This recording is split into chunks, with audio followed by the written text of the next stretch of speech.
और मैं बड़ी माजरत से अर्ज करूंगा, हमने लोगों को बहस पे लगा दिया, लोग अमल से निकल गए। बहस होती, चाहिए था कि 10 मुहर्रम को दर्द से, मैं एक किसान का बेटा हूं, मैंने अपनी अम्मा को वुजू करके 11वीं की नियाज पकाते देखा है। अब जो मेरी तरह किताबें पढ़ लेता है वो कहता है जी वुजू शर्त तो नहीं ना 11वीं पकाने के लिए। भाई शर्त नहीं है पर अकीदत तो है ना, मोहब्बत तो है ना साहब। मेरे अब्बा जी 10 जिलहज को ईद होती है बड़ी, तो अब्बा जी एक चावल का तोड़ा लाए घर में। चावल बड़े अच्छे थे, चावल का वो कारोबार करते थे, उनको बड़ा शनासाई थी। चावल बड़े अच्छे पके, जब पक गए खाए, बड़े मज़ेदार है, सब ने तारीफ कर दी।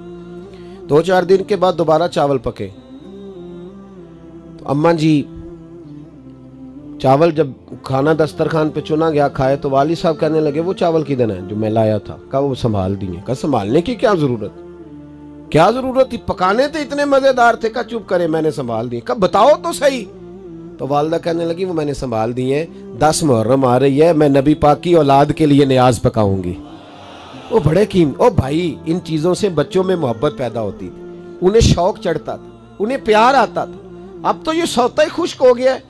स्टेज पे आके मेरी तरह के बंदे 4 नारे लगा लेते हैं, घर के अंदर माहौल ही बड़ा गड़बड़ होता है। हमारी अकीदतें, आला हजरत का ये पैगाम है, उनका ये मिशन है, उनका ये तरीका है, उनका ये सलीका है, उनका ये अंदाज है कि अपने बच्चों को, सैयद मोहम्मद कोचोचवी आला हजरत के पास आया करते थे, तो जब उनकी सवारी की इत्तला होती ना कि पहुंच गए, सैयद थे, तो आला हजरत के शहजादे मुफ्ती आजम हिंद मौलाना मुस्तफ़ा रज़ा खान साहब फरमाते हैं जब पता चलता ना सैयद आ गए, तो कहते मैं आला हजरत को कई दफ़ा यूं भी दौड़ते देखता कि उनके पैरों में जूते भी नहीं होते।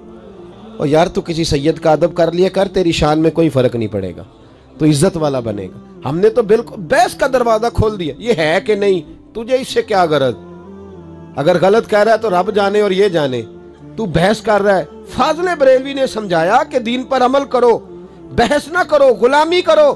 आला हजरत के छोटे बेटे मुफ्ती आजम हिंद मौलाना मुस्तफ़ा रज़ा खान साहब 1.25 करोड़ मुरीद के पीर थे, वो 1.25 करोड़, और हजारों में तो उनके खुलफा थे, और उनके शागिर्दों में और उनसे इस्तिफादा करने वालों में मुहद्दिस आज़म मौलाना सरदार अहमद साहब और इमाम अहले सुन्नत सैयद अहमद सईद शाह साहब काज़मी, ये लोग उनके शागिर्दों में शामिल। इतना बड़ा आदमी, एक शख्स उनका मुरीद था, तो उसने, फिक्र रज़ा दे रहा हूँ, उसने अपने एक दोस्त से कहा कि मेरे जो मुर्शिद हैं वो मुफ्ती आज़म है हिंदुस्तान के। वो कहने लगा तुम्हारा तरीका है तुम्हारी जमात का, जिसको भी उठाते हो बड़ा ही उठा देते हो, मुफ्ती कह लो, चलो मुफ्ती आज़म तो ना कहो। कहने लगा नहीं मुफ्ती हैं। कहने लगा चलो अगर मुफ्ती हैं तो मेरे सवाल का जवाब देंगे तब मैं मुफ्ती मानूंगा।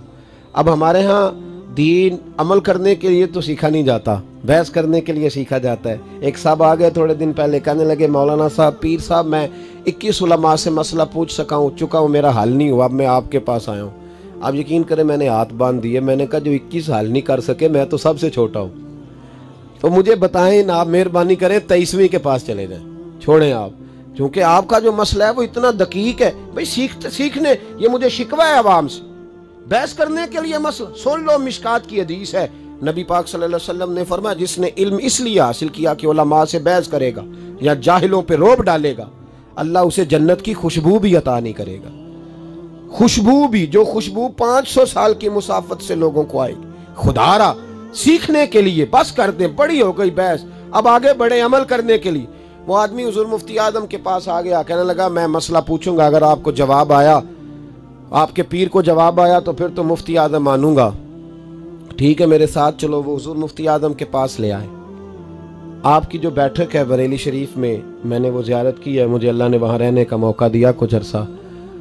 तो उसके 3 दरवाजे, एक मस्जिद में खुलता है, घर में खुलता है, गली में, वहाँ के लोग उसको सैदरा कहते हैं अपनी ज़ुबान में, 3 दरवाज़ों वाली। तो वो गली वाले दरवाजे से वो तनकीद करने वाला भी और आपका मुरीद दोनों अंदर हाजिर हुए, बैठे, सलाम ली, तो कहा हुजूर ये मेरा दोस्त है, कोई मसला पूछना चाहता है।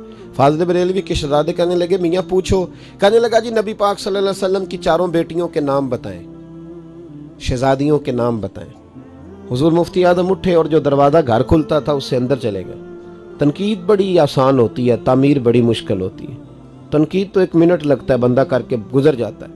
फौरन उसने तनकीद की, कहने लगा तू तो कहता था मुफ्ती आजम है, उन्हें 4 बेटियों के नाम नहीं आते, वो किताब देखने चले गए। वो किताब देख के आएंगे। वो शख्स कहता है मैं भी परेशान हो गया कि इतना मुश्किल सवाल तो था नहीं, चारों के नाम तो मुझे भी आते, हुजूर बता देते। कहते हैं चंद मिनट गुजरे, हुजूर मुफ्ती आजम वापस आए तो दाढ़ी से पानी के कतरे गिर रहे थे। फरमाने लगे मैं वुजू करने गया था, मैंने मुस्तफ़ा की बेटियों के नाम कभी बगैर वुजू जुबान से अदा ही नहीं किए, वो शहजादियां हैं, मैं वुजू करने गया था। वो शख्स तनकीद करने वाला कहता है मैं कांपने लगा। मैंने कहा हुजूर वुजू करके नाम लेते हैं? तो कहने लगे मेरे अब्बा जी का अकीदा है कि तेरी नस्ल पाक में है बच्चा बच्चा नूर का, और तू है ऐने नूर, तेरा सब घराना नूर का, इसलिए बगैर वुजू कभी शहजादियों के नाम जुबान से अदा। उन्होंने हमें अमल का रास्ता दिखाया, अमल करना। तरीकत में बड़ी खराफात आ गई। मेरे भी लोग मुरीद होते हैं, मैं भी एक खानकाह पे बैठता हूँ। मेरे यारों को ज़रूरी तो नहीं है कि इंसान अपना बुत बना के बैठ जाए और लोगों को लगा दे कि मेरा ही तवाफ़ करते रहो। क्या इस शख्स ने मरना नहीं? इसको अल्लाह याद नहीं? जो कैफियत हमारी हो गई हैं, खानकाहों पे सारे नारे, बड़ी तकलीफ से बात करना मजबूरी है, फिक्र रजा देनी है, बात करनी पड़ेगी। जिसका जो दिल करता है वो कहता है जी रूहानियत थी, रूहानियत में वो मसला आ गया था, तो बस वो जो हजरत कह रहे हैं वो ठीक है।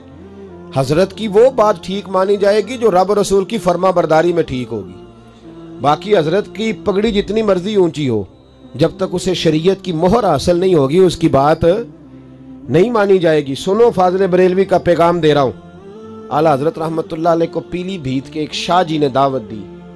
मेरे पास जलसे पे हैं, वो तो जाते नहीं थे, पढ़ने पढ़ाने लिखने लिखाने के आदमी थे। पीलीभीत के शाह जी ने बुलाया, फाज़िल बरेलवी रहमतुल्लाह ताला अलैह तशरीफ ले गए। जब वहां पहुंचे, अब जाहिर है वो बड़े आदमी थे तो आला हजरत को बुलाया, और आला हजरत भी उनकी कुछ ना कुछ दिल में अकीदत रखते थे, मोहब्बत ही एहतराम था। जब आप तशरीफ ले गए, जब पीलीभीत पहुंचे तो शाह जी एक बड़े सोफे पे बैठे थे और इर्द गिर्द मुरीदनियां बैठी थी, तवीज हो रहे थे, तावीज लिखे जा रहे थे, मुरीदनियों को बांटे जा रहे थे। आला हजरत ने दूर से देखा, और जब देखा तो वापस पलट आए। मैं कहा करता हूं अल्लाह करे को वापस पलटने वाले ही पैदा हो जाए, फिर ही लोगों को ख्याल आ जाए। फाज़िल बरेलवी पलट आए, और जब आप चौक में आए ना तो शाह जी को किसी ने बताया इमाम अहमद रजा आए थे, वो जा रहे हैं। शाह जी उठ के दौड़े और कहने लगे हुजूर वापस जा रहे हैं, कुछ ख्याल करना चाहिए, वजह तो बताएं क्यों जा रहे हैं? फरमाया बस मेरी मर्जी जा रहा हूं। कहा जनाब कुछ ख्याल करें, आप मेरी खानकाह पे आए हैं, मुरीद देख रहे हैं, लोग देख रहे हैं, आप जा रहे हैं, कुछ तो ख्याल करें। आला हजरत ने हाथ झटका, फरमाया शाह जी जो नबी पाक की शरीयत का ख्याल नहीं करता, मैंने कभी उसका ख्याल नहीं किया। आप शरीयत इस्लामिया का ख्याल न करें और मैं आपको गुंजाइश दूं, ये कैसे हो सकता है? शाह जी कहने लगे हुजूर मैंने तो लोगों से सुना ये बेटियां होती हैं, बेटियों की तरह होती हैं। फरमाया बेटियों की तरह होती हैं, बेटियां तो नहीं ना होती। फरमाया जिनको कुरान ने नसे कती में कहा वाज़वाजुहु उम्महातुहुम, मोमिनों की माएँ हैं नबी की अज़वाज, कहा कि नहीं कहा? बोले कहा कि नहीं कहा? तो वही अज़वाज मुतहरात तशरीफ फरमा है। जनाब अब्दुल्ला इब्ने मखतूम नाबीना से अभी आ गए। तूने तो रिश्ता किसी बुजुर्ग के कौल से बनाया है, तो ये रिश्ता तो अल्लाह के कुरान ने बयान किया है। अज़वाज मुतहरात बैठी थी, अब्दुल्ला इब्ने मखतूम आए तो नबी पाक अलैहिस्सलाम ने फरमाया पर्दा करो। अर्ज की या रसूलल्लाह वो तो नाबीना है। फरमाया तुम्हें तो नजर आ रहा है ना, आ रहा है ना तुम्हें नजर, लिहाजा पर्दा करो। तो अगर सिहाबी का पर्दा जरूरी है उम्मुल मोमिनीन से, जो मोमिनों की माँ है, तो पीर साहब का अपनी मुरीदनी से पर्दा जरूरी नहीं? अजीब फलसफा खोल गया। और जिसका दिल करता है, आप यकीन करें इतना बड़ा माफिया पैदा हो गया, कोई आलिम बात नहीं कर सकता, इसलिए कि खौफ आता है। मुरीद कहते हैं हम जान देंगे जी पीर साहब के नाम पे, हमारे पीर को बात की। और भाई तेरे पीर को बात नहीं की, जो नबी पाक की शरीयत की मुखालफत कर रहा था उसे बात की है। तेरे पीर को बात नहीं की। बांझ इल्मो जो करे फकीरी, काफर मरे दीवाना हो। खुदा का खौफ करो, अल्लाह से डरो। किधर उम्मत को लेकर के जा रहे हो? आला हजरत ने लिखा है पीर से मुरीदनी का पर्दा वाजिब है, वाजिब। और इतने बड़े इज्तिमा में ऐलान कर रहा हूं, वो पीर मुजरम नहीं जो औरतों से मिलता है, वो खावद मुजरम है जिसकी बीवी बगैर पर्दा पीर के पास जाती है।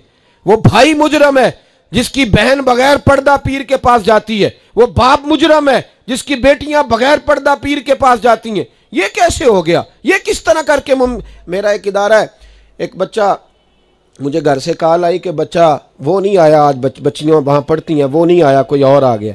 मैंने उसके भाई को फ़ोन किया, बेटी को, मैंने कहा भाई वो तू नहीं लेने आया, कोई और आ गया। कहने लगा जी आप इन्हीं के साथ भेज दें, मेरा दोस्त है, मुझे यकीन है, हमारा कज़न है, हमें इस पर यकीन है। और मैंने कहा तुम्हें कज़न पे यकीन है, रब रसूल को कोई नहीं यकीन। तुम्हारी बात का तो यही मतलब निकलता है कि फिर उन्हें यकीन कोई नहीं। उन्होंने क्यों पर्दा ज़रूरी दिया, कज़न और से पर्दा करें, खालाजाद से, फूफीजाद से। अल्लाह रसूल ने जिस पर एतबार नहीं किया, तेरा एतबार कैसे पैदा हो गया? फिर हमें उस वक्त पता चलता है जब आग हमारे गले तक आ जाती है, जब तबाही उतर जाती है।